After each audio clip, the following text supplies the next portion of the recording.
This is Billy C for Twinstiq.com with my review of Sid Meier's Starships. I'm reviewing the PC version here, but the game is also available for Mac and iPad. The first thing you need to know about Starships is that it's an iOS game ported to the PC. That's not to say that it's bad, but the option screen consists of volume, windowed, or windowed full screen, and that's about it. You don't even have a normal full screen option, which makes it feel a bit more like an indie game than a traditional studio release. Once you do get the game started, you get a quick cutscene that sets the stage for the galactic conquest you're about to have. The game's story continues on from Civilization Beyond Earth, using the same leaders and affinities from that game, though aside from the opening cutscene, there really isn't any story at all. You can choose one of 4 map sizes ranging from small to epic, and 4 difficulties ranging from easy to impossible. You can also choose 1 to 6 opponents. You can also set victory conditions, but you can't mix and match what you want. For instance, you can allow all victory conditions, or you can choose to only allow conquest or only allow population. You can't choose to have a mix of, say, conquest and population, but none of the other victory types. After you're in the game proper, you get a galactic map filled with planets and small asteroid clusters called dark matter. You cannot colonize dark matter clusters, but when you visit them in a turn, you get a random battle card that'll allow you to use it in combat to improve your chances of victory. These cards range from double damage on the next attack to repairing 50% of a ship's damage, making these well worth getting. In the early part of the game, your goal is to visit different planets and try to get them to join your empire. To do this, you need 4 influence on a planet, which you get by either ending a turn on that planet, paying for another influence point, or completing a mission for that planet. The missions are varied and have interesting conditions such as surviving for a specific amount of time, preventing an enemy from making it to a war point, or perhaps destroying a dreadnought. This means that you might be massively outclassed in a specific scenario, but it might not matter if you have faster ships or harder hitting ships or ships with stealth or what have you. After a planet has become a part of your empire, an enemy will need to declare war on you to attack the planet in question. Until that point though, multiple empires can have claims on the same planet, though only one fleet can be stationed on the planet at a time. This makes it useful to visit as many unclaimed worlds as you possibly can per turn. Speaking of turns, they're handled a bit differently in Starships. Your fleet crew has a fatigue limit, and you can keep doing actions with them until they are completely drained, but the lower their fatigue, the less efficient they are at everything they do. This means that you need to decide when it's worthwhile to continue on, or when you should take a break and allow your crew to have some shore leave, which is the in-turn button for Starships. On the galaxy map, your goal is to conquer worlds, either through influence or, once they're fully within the grasp of your enemies, destroying their defenses, which will bring that planet entirely into your empire. You can also improve the output of various types of resource gathering on the planet, such as metals, foods, and so on. You can build portals to travel between planets that have those portals without losing any fatigue, and you can build defenses to help your planet if it gets attacked, that take the form of extra ships and defense missions. You can also build cities which increase population and resource output, and wonders which will give you a dramatic combat advantage depending on the wonder. It could be anything from cheaper ship repair to torpedoes that can't be seen by the enemy.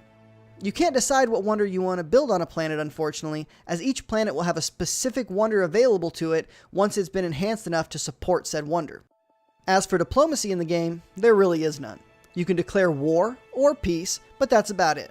I've never had an enemy faction turn down a peace treaty when I met them, and I've actually managed to cut off allied ships from their homeworld, leaving that homeworld open to enemy attack. Taking over homeworlds brings an entire civilization's planets into your fold, meaning that it can easily be a game winner. In fact, I've lost multiple games to civilizations that I hadn't yet encountered, as they had managed to get big enough and take over another large empire's homeworld in some part of the map that I hadn't even gotten to yet. Like the diplomacy, the planetary improvements are mostly useless on normal difficulty, even on epic-sized maps.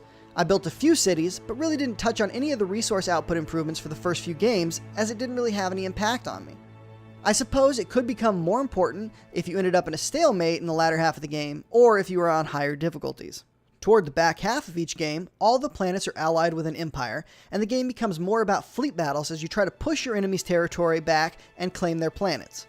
You can choose to shoot straight for their homeworld, or nibble at the edges of their empire, using newly conquered planets to build wonders or increase population if you're going for those types of victories. This brings us into the most important part of the game. The part of the game that you will be spending the most of your time with in Starships, the Starship Strategic Combat Map. Each map is different, with planets and asteroids littered throughout that act as cover. Larger asteroids and planets block shots entirely, whereas smaller asteroids only lessen damage taken. There are also asteroid drifts that open and close passages among the asteroids, and warp holes that allow ships to teleport across the map. Unfortunately, you won't know where a wormhole goes until you've taken it, and you can't return back through the wormhole unless you have the specific wonder that allows for this. The ship combat can best be described as XCOM light. Your ships can move a number of hexes per turn based on their engine level. Ships can be built up in many different ways, creating some very interesting scenarios. I've had ships with no shields, but massive hulls that gave large HP pools, and great engines to get in close with massive cannons to do tremendous damage. These ships were like shotgunners, running in close and taking out enemy ships. The cannons do less damage from range though, so I'd also build ships focused on large shield pools and massive laser banks for massive range damage. Or ships with almost no engine upgrades, but maxed out fighter jet capability that spew forth fighters every turn. The fighter jets are very weak and usually die in one hit, but their attack is extremely strong and they have great engines. That means you can often maneuver them behind the enemy for extra damage. The strategy for these battles is fun and can change dramatically depending on how you've built your fleet and how the enemy has built his. Sadly, there are some things missing from the XCOM type combat that would have greatly improved Starships. In this game, you can see the entire map and all the ships on it from the start of the fight, with no fog of war or line of sight needed to see where the enemies are or how many there are. In addition, you can't name your ships or your planets, which means when they get destroyed or conquered, you really don't care that much about them. And speaking of getting destroyed, there's no permanent death for ships. So that means if your entire fleet is destroyed, you just have to pay some money to repair it before the next battle. This means that the massive tension of XCOM style combat is mostly missing from Starships. That's not to say that Starships isn't a fun or tense game though, because it definitely can be. What you need to know going into the game is what the game is not. It's not a Civilization game, and it is not an XCOM game. It's a very streamlined, stripped down mixture of the two.